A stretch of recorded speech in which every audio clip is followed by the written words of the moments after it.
Le téléphone portable de ma belle-fille a vibré sur le plan de travail de la cuisine.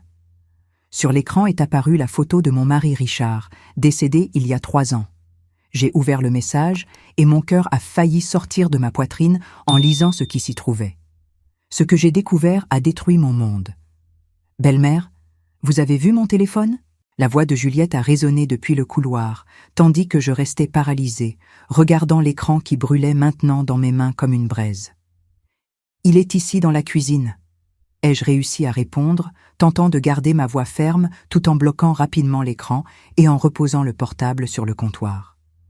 À 65 ans, je pensais avoir suffisamment vécu pour ne plus être surprise par la vie. 3 années s'étaient écoulées depuis que j'avais enterré Richard, mon compagnon de presque 40 ans. Le cancer l'avait emporté rapidement, ou du moins c'est ce que j'avais toujours cru. Maintenant, une simple notification remettait en question tout ce que je pensais savoir. Juliette est entrée dans la cuisine, son visage illuminé par son sourire habituel. Elle était l'épouse parfaite pour mon fils Charles, ou du moins c'est ce que nous pensions tous. Toujours impeccable, toujours serviable, toujours présente lors des visites hebdomadaires chez sa belle-mère veuve. « Merci, je dois me dépêcher pour la clinique. Les patients doivent déjà m'attendre. » Juliette était kinésithérapeute, respectée dans notre petite ville près de Lyon. Elle a pris son téléphone, m'a donné un baiser rapide sur la joue et est sortie aussi vite qu'elle était arrivée, sans remarquer la tempête qu'elle avait déclenchée en moi. Je suis restée assise sur la chaise de la cuisine pendant un long moment, les mains encore tremblantes, l'esprit rempli de questions sans réponse. La photo ne laissait aucun doute. C'était Richard, plus jeune que durant ces dernières années, portant une chemise bleue que je n'avais jamais vue auparavant. Son sourire, large et sincère, quelque chose qui était devenu rare dans les dernières années de notre mariage. Et le message « Rendez-vous les jeudis ». Durant les dernières années de la maladie de Richard, Juliette s'offrait fréquemment pour l'emmener à ses consultations médicales les jeudis. « Vous avez déjà tant de soucis, Madame Hélène, » disait-elle avec ce sourire parfait. « Laissez-moi m'en occuper. C'est le moins que je puisse faire. » Et moi, reconnaissante pour l'aide, je n'ai jamais questionné. Maintenant, des souvenirs commençaient à s'assembler comme les pièces d'un puzzle sombre. Le téléphone a sonné, interrompant mes pensées. C'était Charles. « Maman, tout va bien ? Juliette a dit que tu semblais étrange quand elle est partie. »« Je vais bien, » ai-je menti, la voix plus ferme que je ne l'espérais. Juste un mal de tête embêtant. Je me suis dirigée vers le bureau qui avait autrefois appartenu à Richard. Depuis sa mort, j'avais évité de toucher à ses affaires. Son bureau restait là, ses livres rangés sur les étagères, exactement comme il les avait laissés. Ce n'était pas par sentimentalisme excessif, comme Charles le suggérait, mais par simple acceptation. Le temps passerait, et éventuellement, je trouverais la force de réorganiser cet espace. Maintenant, cependant, je cherchais des réponses. Je me suis assise dans le fauteuil en cuir usé que Richard aimait tant et j'ai commencé à ouvrir les tiroirs. Le premier était rempli de documents méticuleusement organisés. Factures, relevés bancaires, polices d'assurance. Richard avait toujours été extrêmement méthodique avec les affaires financières. Le deuxième contenait des stylos, des trombones, les articles de bureau habituels. Le troisième était verrouillé. Je n'avais jamais remarqué cela auparavant. Pourquoi un tiroir verrouillé ? Richard et moi n'avions jamais eu de secret, ou du moins je le croyais jusqu'à quelques heures auparavant. Dans le dernier tiroir du bureau, j'ai trouvé un trousseau de petites clés. J'en ai testé une après l'autre dans la serrure du tiroir mystérieux, jusqu'à ce que la troisième clé s'emboîte parfaitement. Avec le cœur accéléré, j'ai tiré le tiroir lentement. À l'intérieur se trouvait une enveloppe Kraft, sans identification. Je l'ai ouverte avec les mains tremblantes et j'ai trouvé des dizaines de photos. Richard et Juliette ensemble, Richard et Juliette enlacés, Richard et Juliette souriant à l'appareil devant un chalet en bois que je n'avais jamais vu auparavant. Les dates imprimées au dos des photos révélaient une histoire de 3 ans. 3 ans avant la mort de Richard. Ce qui m'a le plus choqué n'était pas les images elles-mêmes, mais l'expression sur le visage de mon mari. Il semblait vivant, vibrant, rayonnant d'une manière que je n'avais pas vue depuis longtemps dans notre mariage. La dernière photo les montrait tous les deux devant le chalet. Richard tenant une pancarte écrite à la main. « Notre refuge, loin des regards indiscrets. » Des larmes silencieuses coulaient sur mon visage, tandis que j'organisais les photos par ordre chronologique sur le bureau. L'histoire qu'elle racontait était sans équivoque. Au fond de l'enveloppe, j'ai trouvé quelque chose d'encore plus dévastateur. Une clé avec un petit porte-clés en bois sculpté. Dessus, un seul nom. Refuge. Et à côté de la clé, un petit papier plié contenant une localisation. Des coordonnées précises pour un endroit dans les montagnes, à environ 1 heure de la ville. J'ai remis les photos dans l'enveloppe, placé la clé dans ma poche et fermé le tiroir. Mon esprit était étrangement clair maintenant. La tristesse initiale remplacée par une détermination froide que je ne reconnaissais pas en moi-même. J'ai pris mon sac, les clés de ma voiture et l'enveloppe avec les photos. Avant de sortir, je me suis arrêté devant le miroir de l'entrée. Une dame aux cheveux grisonnants me regardait en retour, le visage marqué par des rides d'expression que j'avais toujours considérées comme les signes d'une vie bien vécue. Maintenant, ce visage me semblait celui d'une idiote, une femme facilement trompée par 2 personnes plus jeunes, plus intelligentes, plus séduisantes. Plus maintenant, ai-je murmuré à mon reflet. J'ai allumé le GPS de mon portable et entré les coordonnées trouvées avec la clé. Le trajet indiquait un chemin sinueux à travers les montagnes, se terminant dans une zone isolée, loin de la route principale. Il était temps de découvrir la vérité complète. Mais avant de continuer, vérifiez si vous êtes déjà abonné à la chaîne et dites-nous en commentaire de quelle ville ou pays vous nous regardez. Nous aimons beaucoup savoir jusqu'où nos histoires voyagent. Pendant que je conduisais, mon esprit alternait entre les souvenirs du passé et les plans pour le futur immédiat. Que ferais-je en arrivant au refuge? Que m'attendais-je à trouver? Et plus important encore, que ferais-je avec les informations que je découvrirais? La route est devenue plus étroite et accidentée à mesure que je montais dans la montagne. Des arbres touffus formaient un tunnel vert au-dessus du chemin, bloquant partiellement la lumière du soleil. Finalement, le GPS a annoncé que j'étais arrivé à ma destination. Devant moi, partiellement caché entre des arbres centenaires, se trouvait un chalet en bois, exactement comme sur les photos. Le refuge de Richard et Juliette. J'ai garé la voiture un peu à l'écart et je suis restée assise quelques minutes, observant la propriété. Elle semblait vide, silencieuse sous la lumière de l'après-midi. Les fenêtres étaient fermées, mais le petit jardin devant était étonnamment bien entretenu. Quelqu'un maintenait cet endroit. Quelqu'un continuait de visiter le refuge, même après la mort de Richard. Avec la clé fermement serrée dans ma main, j'ai marché jusqu'à la porte. Elle s'est emboîtée parfaitement dans la serrure, tournant avec un clic doux. J'ai poussé la porte lentement et je suis entré. L'intérieur était chaleureux et bien décoré. Un salon avec cheminée, une petite cuisine américaine impeccablement propre et au fond une porte qui menait probablement à la chambre. Sur les murs, plus de photos de Richard et Juliette dans des cadres élégants. Au-dessus de la cheminée, une photo plus grande se détachait. Tous les deux sur une plage, au coucher du soleil, enlacés et souriants. Je reconnaissais la chemise que Richard portait. C'était un cadeau de moi pour notre 35e anniversaire de mariage. La date imprimée dans le coin inférieur de la photo montrait qu'elle avait été prise seulement 1 semaine après la célébration où il avait juré les larmes aux yeux que j'étais le seul véritable amour de sa vie. La nausée m'a frappée comme une vague. J'ai couru vers ce que j'imaginais être la salle de bain et j'ai vomi violemment. Quand j'ai finalement réussi à me reprendre, je me suis lavé le visage à l'eau froide et j'ai affronté mon reflet dans le miroir. Des yeux rouges, un visage pâle, mais toujours debout. Toujours en train de respirer, toujours en train de penser. Je suis revenu dans le salon avec une détermination renouvelée et j'ai commencé à enquêter systématiquement. Dans les tiroirs de la cuisine, j'ai trouvé 2 jeux de couverts, 2 verres à vin, 2 de tout. Sur l'étagère, des livres que Richard adorait, beaucoup d'entre eux des doublons de ceux que nous avions à la maison. À côté de la cheminée, un panier avec du bois fraîchement coupé. La porte de la chambre était entr'ouverte. J'ai hésité un moment avant de la pousser. Le lit king size était parfaitement fait avec une couette que j'ai immédiatement reconnue, identique à celle que Juliette m'avait offerte en cadeau 2 Noëls auparavant. « J'en ai acheté une pareille pour moi », avait-elle dit à l'époque. J'adore le motif. J'ai ouvert l'armoire et j'ai trouvé des vêtements masculins organisés d'un côté et féminins de l'autre.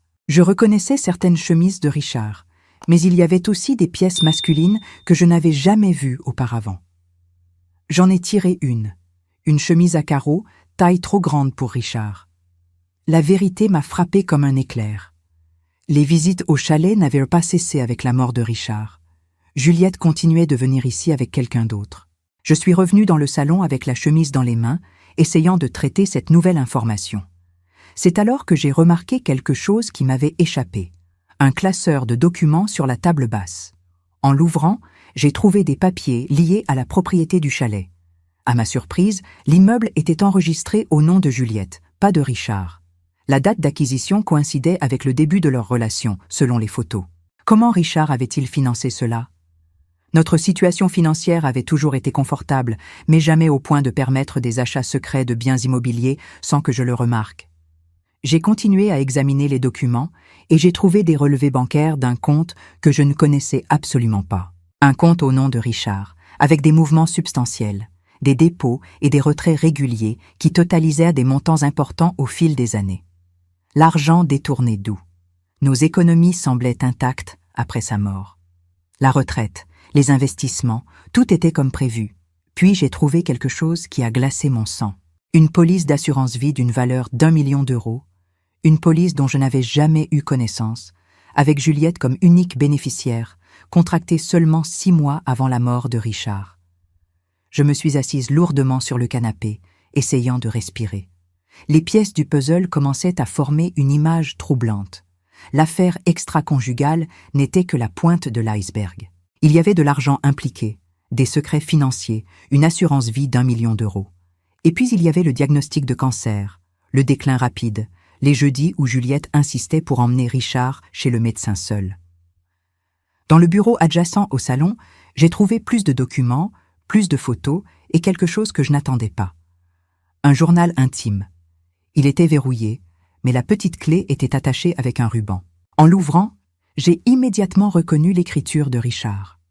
Les entrées commençaient il y a 5 ans, peu avant le début de l'affaire avec Juliette, et continuaient jusqu'à quelques jours avant sa mort. Je me suis assise et j'ai commencé à lire, plongeant dans l'esprit de l'homme avec qui j'avais partagé la plus grande partie de ma vie. Les premières pages parlaient d'insatisfaction, de se sentir invisible, de la monotonie de notre mariage. C'étaient des mots durs à lire, mais compréhensibles dans une relation longue. Puis sont venues les entrées sur Juliette, la fascination initiale, l'excitation de la conquête, la passion écrasante. Richard écrivait comme un adolescent amoureux, aveugle à tout sauf ses propres désirs. Au fur et à mesure que j'avançais dans le journal, cependant, le ton changeait, apparaissait la culpabilité, la confusion. Et puis, quelque chose d'inattendu, des soupçons. J'y pose beaucoup de questions sur nos investissements, sur l'assurance vie qu'Hélène ne sait pas que nous avons. Aujourd'hui, elle a suggéré que j'augmente le montant de la police. Elle a dit que nous pourrions passer plus de temps ensemble si j'avais un plan de sortie financier adéquat. Que veut-elle dire par là? Et plus tard, je ne me sens pas bien depuis des semaines. J. Insiste que ce ne sont que des symptômes de stress, que je n'ai pas besoin de consulter mon médecin habituel. Elle connaît un spécialiste, dit qu'elle va prendre un rendez-vous. La dernière entrée, datée d'1 semaine avant sa mort, a envoyé des frissons le long de mon épine dorsale. Quelque chose ne va pas. Les symptômes ont empiré dramatiquement après avoir commencé le nouveau traitement. Quand j'ai questionné J sur les médicaments, elle est devenue défensive, presque agressive. Hélène a remarqué que je vais plus mal. Elle veut m'emmener au CHU pour un 2e avis. Peut-être devrais-je tout lui dire. Peut-être. La phrase se terminait abruptement, comme si Richard avait été interrompu. Ou pire. J'ai entendu une voiture s'approcher. Rapidement, j'ai rassemblé tous les documents importants, le journal, certaines des photos les plus incriminantes, et je les ai mis dans mon sac. Je ne savais pas ce qui arriverait ensuite, mais je devais préserver ces preuves. Par la fenêtre, j'ai vu Charles se garer. Son visage était tendu, inquiet. Pendant qu'il marchait vers le chalet, j'ai remarqué un autre véhicule apparaissant sur le chemin de terre, encore lointain, mais se rapprochant rapidement. Un SUV argenté. La voiture de Juliette. « Maman, Charles est entré dans le chalet. les yeux écarquillés parcourant l'espace chaleureux. « Quel est cet endroit? Comment as-tu trouvé cela ?»« Nous n'avons pas beaucoup de temps, » l'ai-je interrompu en pointant par la fenêtre. Juliette arrive. Charles s'est approché et a vu le SUV de sa femme remontant la route sinueuse. Son visage a pâli. Elle ne devrait pas être à la clinique jusqu'à 18 heures. Apparemment, elle a d'autres engagements les jeudis. Je lui ai tendu quelques-unes des photos que j'avais trouvées. Elle et ton père. J'ai vu le choc et la douleur se répandre sur le visage de mon fils tandis qu'il examinait les images. Ton père et ta femme ensemble, heureux, complices. Ses genoux ont faibli et il s'est appuyé contre le mur. Ce n'est pas possible, ce n'est pas réel. Charles, écoute attentivement. J'ai touché son bras, le ramenant à la réalité immédiate. Je crois que ton père n'est pas mort de cause naturelle. Le cancer était peut-être réel, mais je pense que l'issue a été accélérée. Ses yeux se sont encore plus écarquillés. Tu suggères que Juliette a fait cela? J'ai trouvé un journal intime. Ton père était méfiant de ses motivations, surtout concernant une assurance vie dont je n'ai jamais eu connaissance. Il prévoyait de tout me dire, mais il est mort avant de pouvoir le faire. Charles a fermé les yeux un moment, essayant d'absorber ces révélations dévastatrices. Quand il les a rouverts, j'ai vu de la détermination. Que faisons-nous maintenant? J'ai pensé rapidement, évaluant nos options. Nous avons besoin des dossiers médicaux, mais nous devons sortir d'ici d'abord. Juliette ne peut pas savoir que nous avons découvert cet endroit. Trop tard pour ça, a murmuré Charles en regardant par la fenêtre. Le SUV s'était garé à côté de ma voiture. Juliette en sortait, mais elle n'était pas seule. Un homme grand aux cheveux grisonnants l'accompagnait. Je l'ai reconnu immédiatement. Docteur Renaud, l'oncologue qui avait traité Richard durant les derniers mois de sa vie. « Mon Dieu !» a murmuré Charles. « C'est lui.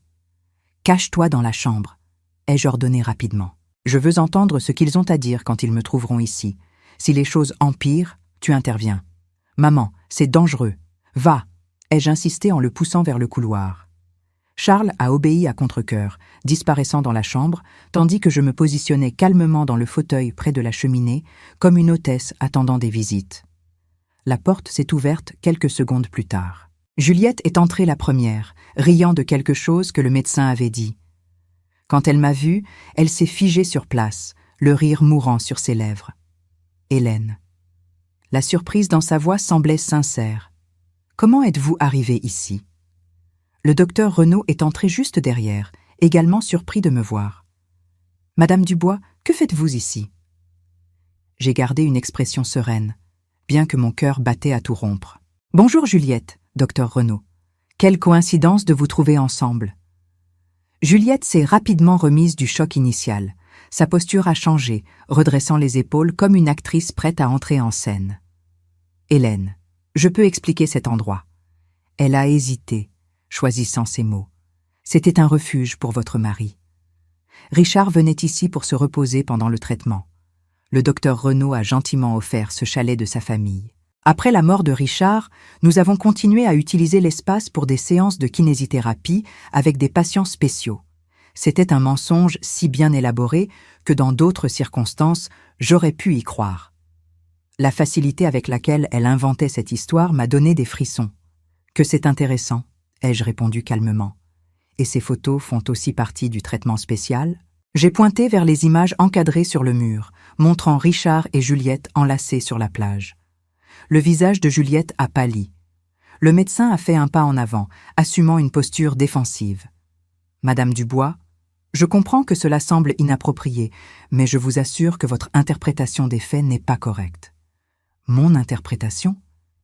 J'ai gardé la voix basse, contrôlée.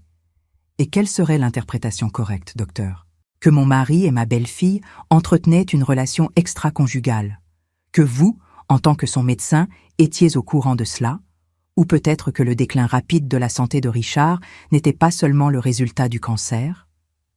Le docteur Renaud a pâli.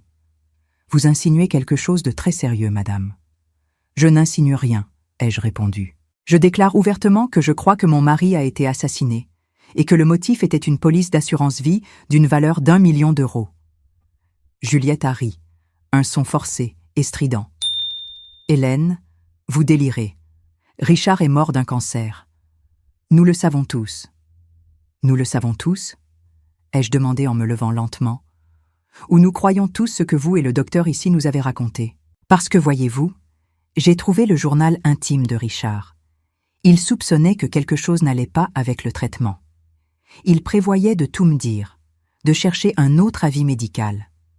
Le silence qui a suivi était lourd, chargé de tension. J'ai vu le regard que Juliette et le médecin ont échangé. Bref, mais révélateur. Hélène. Juliette s'est approchée, la voix maintenant douce, presque maternelle. Vous êtes sous beaucoup de stress. C'est compréhensible. La perte de Richard, la solitude, l'âge avancé. Tout cela peut affecter votre perception de la réalité. Ma perception de la réalité, ai-je répété, la colère montant en moi. Vous couchez avec mon mari, vous volez ma famille, vous tuez peut-être le père de votre propre époux, et vous avez l'audace de suggérer que je suis confuse? Le docteur Renaud est intervenu, prenant son ton professionnel. Madame Dubois, je crois que vous traversez un épisode de confusion mentale. C'est courant chez les personnes de votre âge, surtout après un traumatisme comme la perte de votre époux. De mon âge, ai-je répété lentement, percevant leur stratégie. Ils voulaient me faire paraître sénile, discrédité. Nous devrions l'emmener à l'hôpital, a continué le médecin, échangeant un autre regard avec Juliette. Faire quelques examens, peut-être envisager une évaluation psychiatrique. Juliette a acquiescé, s'approchant davantage.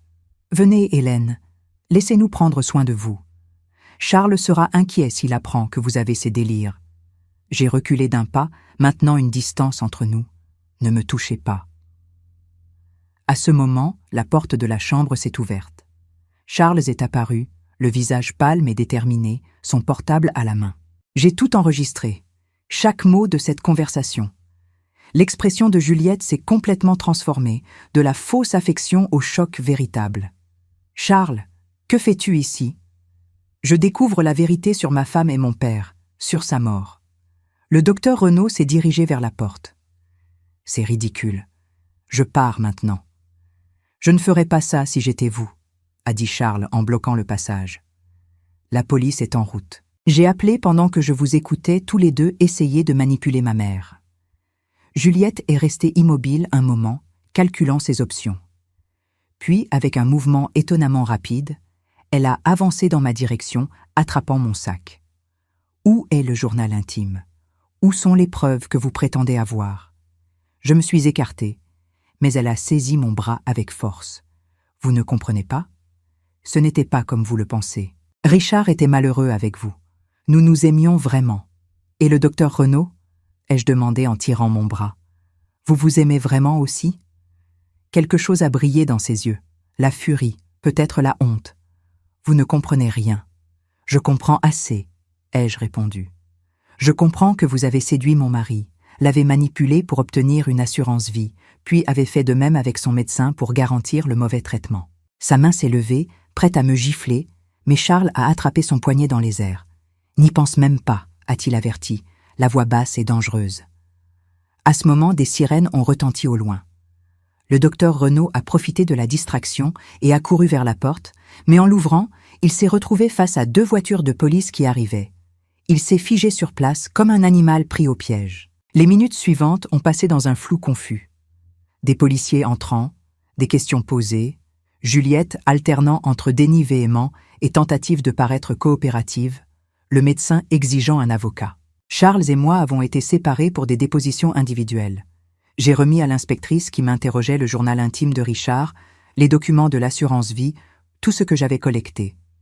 J'ai expliqué comment j'avais découvert le chalet, les soupçons qui avaient en surgi. Nous aurons besoin d'une ordonnance judiciaire pour accéder aux dossiers médicaux complets, a dit l'inspectrice après avoir écouté mon histoire. Mais avec ces preuves initiales, nous avons une base suffisante pour une enquête formelle. Les jours suivants ont passé dans un tourbillon d'activités. L'exhumation du corps de Richard a été autorisée et l'analyse toxicologique a confirmé nos pires soupçons. Des niveaux élevés de médicaments qui n'auraient jamais dû être administrés, certains d'entre eux connus pour accélérer le déclin chez les patients atteints de cancer. Le docteur Renaud a craqué le premier. En échange d'un accord de délation, il a confessé qu'il avait manipulé le traitement de Richard sous la pression de Juliette. Selon lui, leur liaison avait commencé après la mort de Richard, quand elle l'avait cherché pour un soutien émotionnel. Juliette, de son côté, maintenait fermement son innocence. Sa stratégie a changé plusieurs fois. D'abord, elle a nié complètement la liaison avec Richard, puis elle a admis la relation mais nié toute implication dans sa mort, et finalement, elle a essayé de mettre toute la culpabilité sur le médecin. 10 jours après notre découverte du chalet, Juliette et le docteur Renaud ont été formellement inculpés d'homicide qualifié. La nouvelle a fait la une des journaux locaux. Belle-fille et médecin accusés d'avoir assassiné un entrepreneur pour toucher une assurance d'1 million d'euros. Nous avons essayé de protéger Pierre du scandale, mais c'était impossible de l'isoler complètement. Les enfants à l'école commentaient, les voisins chuchotaient quand ils nous voyaient. Le garçon s'est refermé, devenant silencieux et introspectif. 6 mois après la découverte initiale, nous avons reçu un appel téléphonique inattendu. C'était l'avocat de Juliette. « Elle veut vous parler », a-t-il dit à Charles quand celui-ci m'a passé le téléphone. Elle dit qu'elle a des informations importantes qu'elle ne partagera personnellement qu'avec vous et votre mère. Charles et moi avons longuement discuté de la proposition.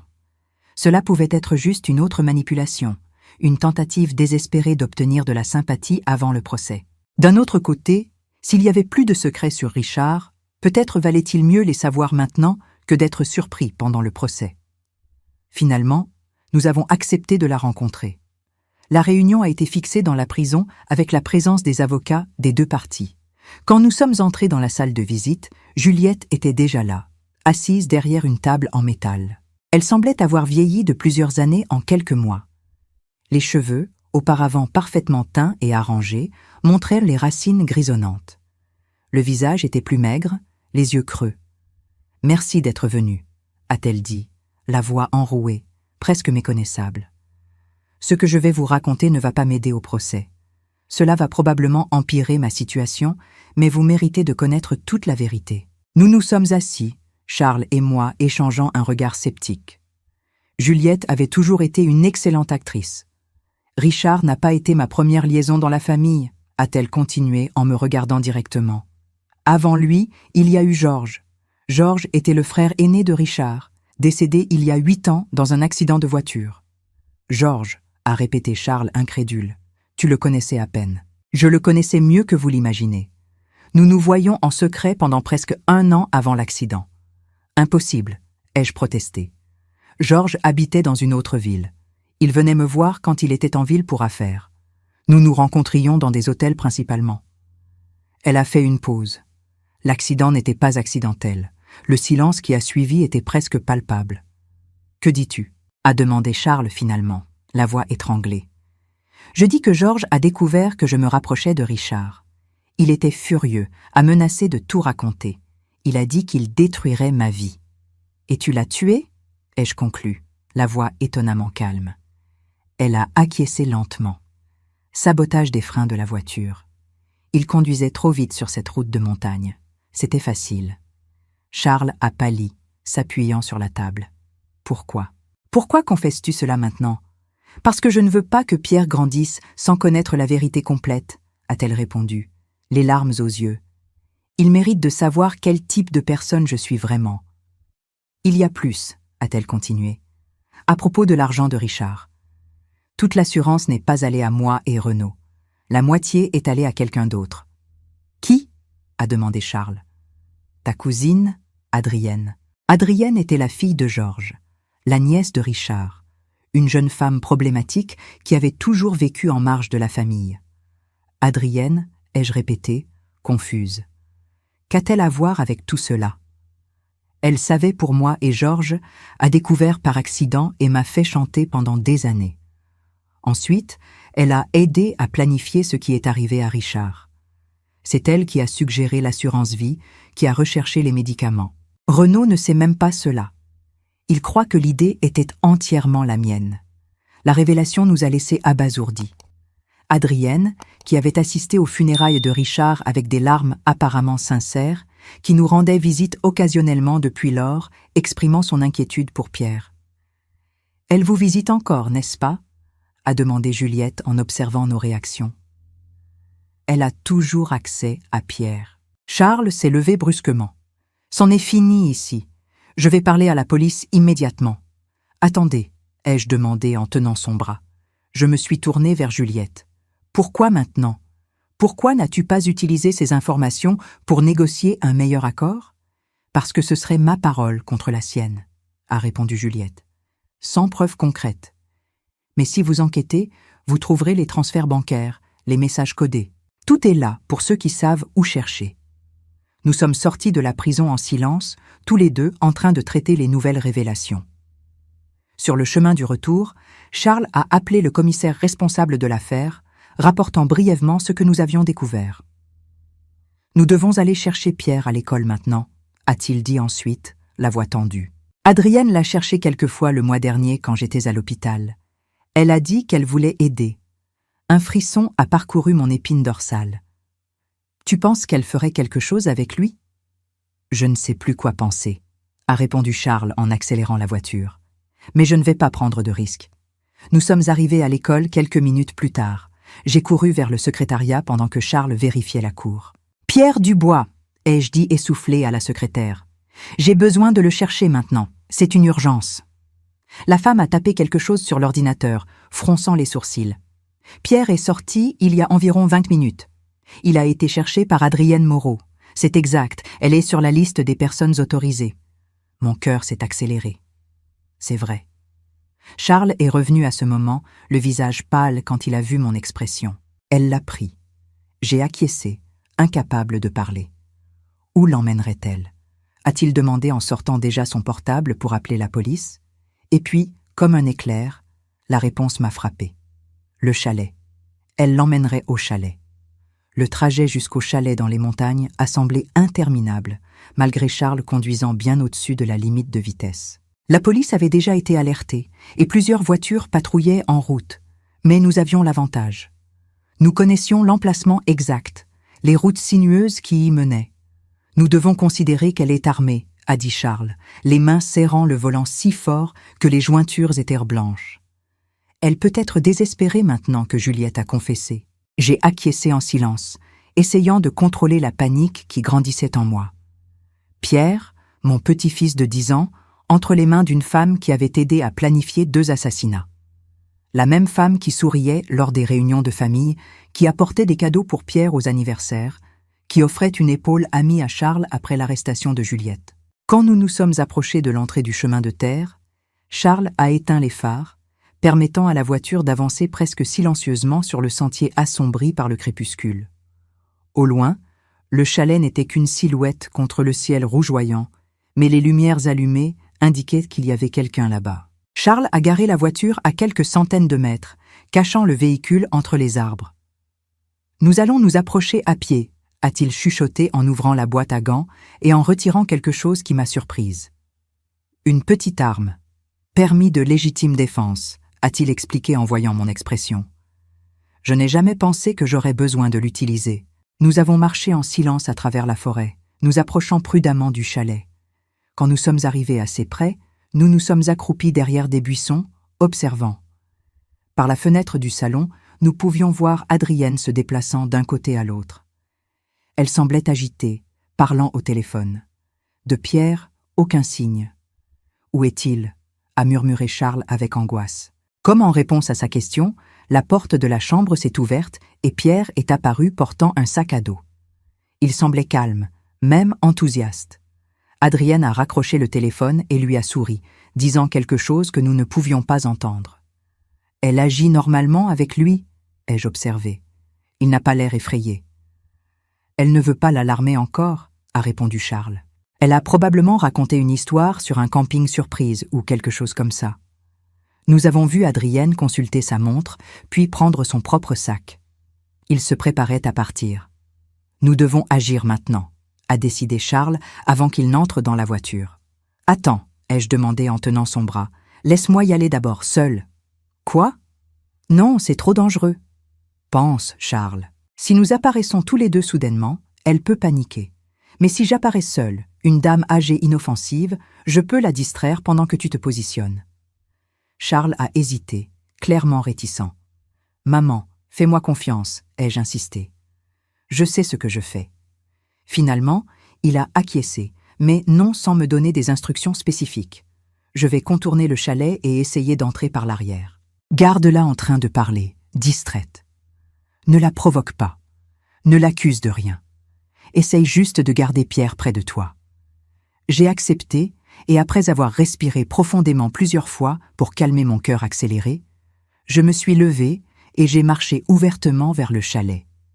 J'ai frappé à la porte avec naturel, comme si je faisais une visite décontractée. Adrienne a ouvert la porte, se figeant en me voyant. Pendant une seconde, le choc sur son visage a tout révélé. Culpabilité, peur, colère. Puis, avec un effort visible, elle a recomposé son expression en un sourire. « Hélène, quelle surprise! Que faites-vous ici ?»« Je suis venue chercher mon petit-fils », ai-je répondu calmement en soutenant son regard. Derrière elle, Pierre est apparu, souriant en me voyant. « Grand-mère, tu viens aussi camper avec nous ?»« Camper ?» ai-je répété en gardant la voix légère. « Oui », a-t-il confirmé avec enthousiasme. « Adrienne a dit que nous allions camper dans les montagnes aujourd'hui, juste nous deux. Un super secret. » Adrienne a ri, un son forcé et nerveux. « En fait, j'allais t'appeler quand nous serions arrivés là-bas, Pierre. Je voulais que ce soit une surprise pour ta grand-mère. Je peux entrer aussi ?» ai-je demandé en faisant un pas en avant sans attendre de réponse. Adrienne a hésité, mais a reculé, permettant mon entrée.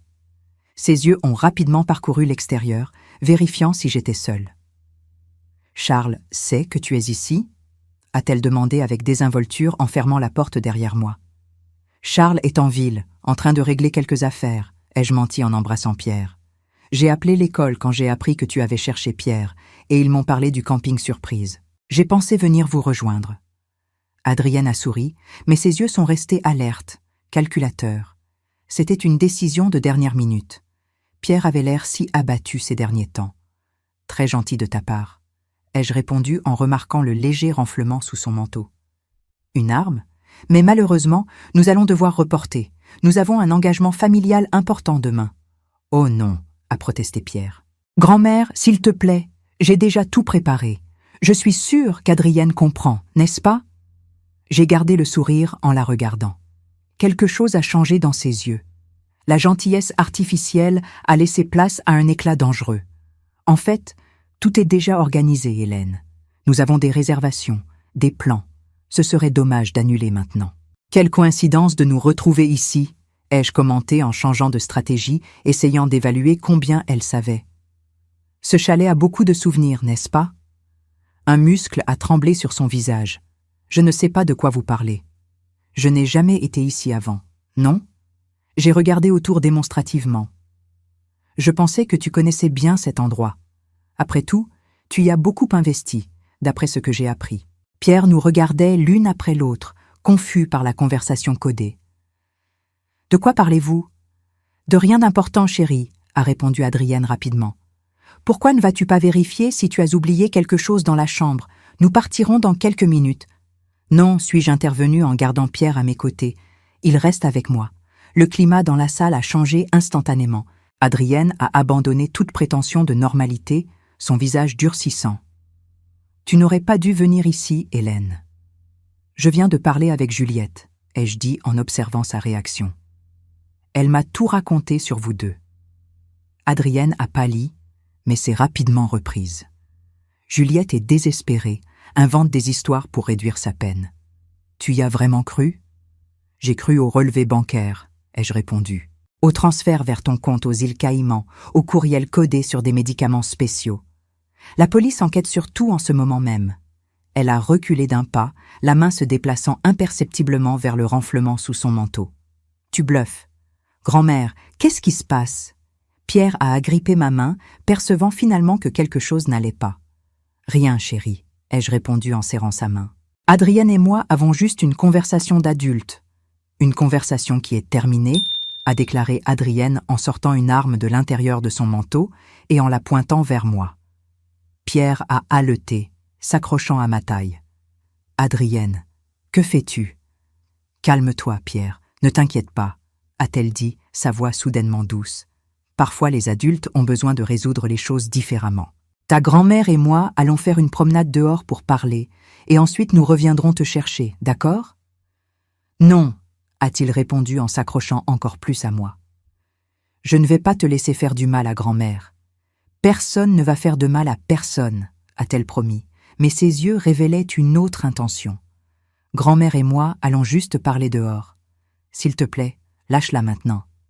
Pierre, ai-je dit calmement, je veux que tu ailles dans la chambre maintenant. Verrouille la porte et ne sors pas jusqu'à ce que je t'appelle. Mais grand-mère, maintenant. Pierre, ai-je ordonné avec assez de fermeté pour le faire obéir à contre-cœur. Dès qu'il a disparu dans le couloir, Adrienne a fait un pas en avant, l'arme pointée sur ma poitrine. Tu as tout gâché, nous étions presque en train de quitter le pays. Pourquoi? Ai-je demandé en essayant de gagner du temps, sachant que Charles devait être en train d'entrer par l'arrière à tout moment. Pourquoi faire tout cela? L'argent? Elle a ri, un son amer et vide. L'argent était bien sûr, mais c'était plus que cela. C'était une question de justice. Justice? Ai-je répété, sincèrement confuse. Mon père Georges a toujours été le mouton noir de la famille, n'est-ce pas? Toujours dans l'ombre du parfait Richard. Personne n'a même questionné quand il est mort. Juste un accident tragique, le frère problématique sortant enfin de scène. Tu as aidé à tuer ton propre oncle, ai-je dit en essayant de comprendre l'étendue de sa perversion. Le frère de ton père. Richard était aussi coupable que Juliette pour ce qui est arrivé à mon père, a-t-elle répondu, les yeux brillants de haine. Il savait pour leur liaison, il savait et n'a rien fait pour l'empêcher parce qu'il bénéficiait professionnellement de la mort de mon père. Il a pris les affaires, les propriétés, tout. Alors c'était de la vengeance. C'était presque poétique, n'est-ce pas? Un sourire froid est apparu sur son visage. Utiliser sa maîtresse pour le tuer, de la même manière qu'il a utilisé la maîtresse de mon père pour l'éliminer. Symétrie parfaite. Maintenant, a-t-elle ordonné en faisant un geste avec l'arme vers la porte. Allons faire cette promenade que j'ai promise. J'ai obéi, marchant lentement vers la porte, tandis qu'Adrienne me suivait, l'arme pressée contre mon dos. La nuit était tombée complètement maintenant, la forêt autour du chalet plongée dans l'obscurité, avec seulement la faible lumière de la lune illuminant le chemin. Marche, a-t-elle ordonné. Vers la forêt. Nous avons avancé sur le sentier sombre. À chaque pas, j'essayais d'identifier un signe de Charles, un bruit qui indiquerait l'approche de la police, mais la forêt restait silencieuse, à l'exception du ululement occasionnel d'une chouette ou du bruissement des feuilles au vent. Soudain, plusieurs choses se sont produites simultanément. Une voix a crié maintenant, des phares de voiture ont illuminé la zone et Charles a surgi des ombres, se jetant contre Adrienne. L'arme a tiré, le son résonnant à travers la forêt, mais le coup a manqué sa cible, se perdant parmi les arbres. Tous les deux sont tombés au sol, luttant pour l'arme. « Maman, cours !» a crié Charles en essayant d'immobiliser les bras d'Adrienne. Mais je ne pouvais pas le laisser seul. Au lieu de fuir, j'ai attrapé une grosse branche tombée et, rassemblant toute ma force, j'ai frappé les mains d'Adrienne. Elle a crié de douleur, l'arme tombant sur la terre molle. Au même instant, des policiers ont surgi en courant, armes dégainées, criant des ordres. « Police, ne bougez pas !» Charles a roulé loin d'Adrienne, qui a été rapidement encerclée et immobilisée par les officiers. Pendant qu'ils lui mettèrent les menottes, elle m'a regardé avec un mélange de haine et de quelque chose qui ressemblait presque à de l'admiration. « Tu es plus forte que tu n'en as l'air, vieille femme », a-t-elle murmuré. « Je l'ai toujours été », ai-je simplement répondu. Les policiers l'ont emmenée tandis que des ambulanciers s'approchaient pour vérifier si nous étions blessés. Charles m'a serré fort, tremblant légèrement. Pierre, me suis-je soudain souvenu. Il est encore dans le chalet. Nous avons couru en arrière, trouvant plus de policiers déjà sur la propriété. L'un d'eux nous a informé qu'ils avaient retrouvé Pierre enfermé dans la chambre, effrayé, mais indemne. Quand je suis entré dans le salon, j'ai vu mon petit-fils assis sur le canapé, enveloppé dans une couverture, parlant avec une policière. En me voyant, ses yeux se sont illuminés et il a couru dans mes bras. « Grand-mère, tu vas bien ?» J'ai entendu un coup de feu. « Je vais bien, chérie. » Je l'ai serré fort, sentant ses larmes mouiller ma blouse. « Nous allons tous bien maintenant. » 5 années se sont écoulées depuis ce soir dans la forêt. 5 années depuis que mon monde s'est effondré et a été reconstruit sous une forme entièrement nouvelle. Pierre, maintenant âgé de 15 ans, était devenu un adolescent perspicace et empathique. Les traumatismes du passé avaient laissé leur marque. Il restait prudemment observateur, incroyablement attentif aux changements subtils dans les expressions et les tons de voix des gens autour de lui. Charles et Lucienne s'étaient mariés il y a 2 ans dans une cérémonie petite et intime dans le jardin de ma maison.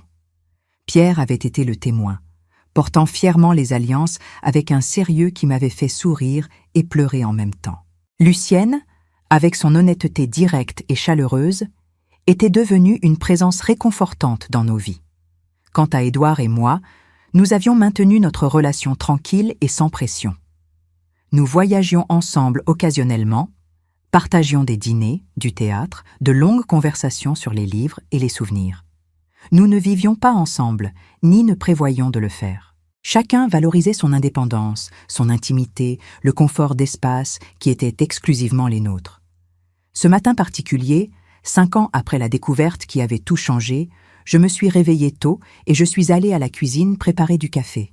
La maison était silencieuse, le soleil commençant à peine à illuminer l'horizon. La sonnette a retenti, me faisant froncer les sourcils.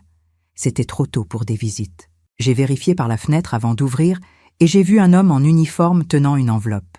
« Madame Hélène Dubois ?» a-t-il demandé quand j'ai ouvert la porte.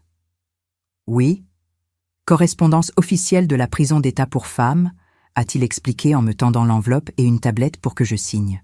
« Nécessite confirmation de réception. » J'ai signé en sentant un poids familier dans l'estomac. Une seule expéditrice était possible, Juliette. Mais pourquoi une livraison officielle quand ces lettres occasionnelles venaient toujours par courrier normal? Après le départ du livreur, je me suis assise à la table de la cuisine et j'ai ouvert l'enveloppe avec des doigts légèrement tremblants. À l'intérieur se trouvait une lettre et une deuxième enveloppe, plus petite, scellée. Hélène commençait la lettre avec l'écriture maintenant familière de Juliette. « Quand vous recevrez ce message, je serai déjà partie. Le cancer qui m'a été diagnostiqué il y a 8 mois a atteint un stade terminal et j'ai refusé des traitements supplémentaires. Les médecins me donnent quelques semaines, tout au plus. Je ne cherche ni sympathie ni pardon. Je mérite cette fin autant que j'ai mérité chaque jour dans cette prison. J'écris seulement pour une raison. Pierre. Dans l'enveloppe scellée se trouve une lettre pour lui. Je vous demande de la lui remettre quand vous jugerez approprié, si vous le jugez approprié. C'est mon adieu à mon fils, la seule chose véritablement bonne que j'ai jamais faite dans ma vie. J'ai posé la lettre sur la table, mon esprit traitant la nouvelle. Juliette mourante. Juliette demandant que je remette ses dernières paroles à Pierre. J'ai appelé Charles immédiatement. Nous devons lui dire, ai-je conclu après lui avoir lu la lettre. 3 jours plus tard, après d'innombrables appels, autorisations et arrangements spéciaux, Pierre, Charles et moi sommes entrés dans l'hôpital de la prison où Juliette avait été transférée. L'endroit était stérile, froid, avec des gardes à chaque entrée et l'odeur persistante de désinfectant dans l'air. Quand nous sommes entrés dans la chambre, j'ai eu du mal à reconnaître la femme dans le lit d'hôpital comme la Juliette que j'avais connue. Son corps, autrefois vibrant et fort, était réduit à peu plus que de la peau sur les os. Les cheveux complètement blancs maintenant étaient clairsemés et sans vie. Seuls les yeux, ses yeux perspicaces et intelligents, restaient reconnaissables, bien que voilés par la douleur et la médication. « Pierre » a-t-elle chuchoté en voyant son fils, sa voix presque inaudible. « Tu es venu. » Il s'est avancé lentement jusqu'au lit. « Bonjour, maman. J'ai reçu ta lettre. » Un faible sourire est apparu sur le visage émacié de Juliette. « Merci d'être venue. Je ne m'y attendais pas. »« J'avais besoin de te voir, » a répondu Pierre en s'asseyant prudemment au bord du lit. « J'avais besoin de dire certaines choses. » Ils sont restés ainsi pendant quelques minutes, dans un silence chargé d'émotions complexes. Ni réconciliation complète, ni rejet absolu, mais quelque chose d'intermédiaire. Un reconnaissance mutuelle du lien imparfait qu'ils partageaient. Les visites suivantes se sont déroulées de manière similaire. Pierre construisait une sorte de relation finale avec sa mère pendant ces derniers jours. Ce n'était pas du pardon ou de la réconciliation exactement, mais une forme de clôture. Le matin du 9e jour, nous avons reçu l'appel que nous attendions. Juliette était décédée pendant la nuit, apparemment en paix. Pierre a reçu la nouvelle avec un calme surprenant. Je suis heureux d'avoir eu la chance de dire au revoir. C'est tout ce qu'il a dit. Les funérailles ont été une cérémonie petite et discrète. Au-delà de nous trois, seuls Édouard, Lucienne et 2 employés de la prison qui s'étaient rapprochés de Juliette ont assisté. Il n'y a pas eu d'éloge élaboré ou d'hommage émouvant. Juste une reconnaissance silencieuse d'une vie complexe qui avait touché la nôtre de manière à la fois destructrice et occasionnellement significative. Cette nuit-là, j'ai réfléchi à tout le chemin parcouru. La trahison que j'avais découverte ce matin fatidique n'avait pas été la fin de mon histoire, comme je l'avais d'abord craint. C'était juste le début d'un nouveau chapitre, inattendu, souvent douloureux, mais aussi rempli de croissance, de force et, étonnamment, de joie. En regardant les étoiles par la fenêtre, j'ai compris une vérité profonde. La vie ne suit jamais le scénario que nous imaginons. Elle nous surprend, nous défie, parfois nous détruit complètement, mais elle nous offre aussi des opportunités constantes de reconstruction, de redécouverte, de renaissance. Et peut-être que c'est la leçon la plus importante. Même dans les moments les plus sombres, quand les vérités les plus douloureuses viennent à la lumière, il existe la possibilité d'un nouvel aube. Si cette histoire a touché votre cœur, répondez ici, dans les commentaires, à ma place, qu'auriez-vous fait? N'oubliez pas de regarder la prochaine vidéo qui apparaît sur votre écran. Elle apporte un rebondissement surprenant et émouvant qui vous captivera du début à la fin.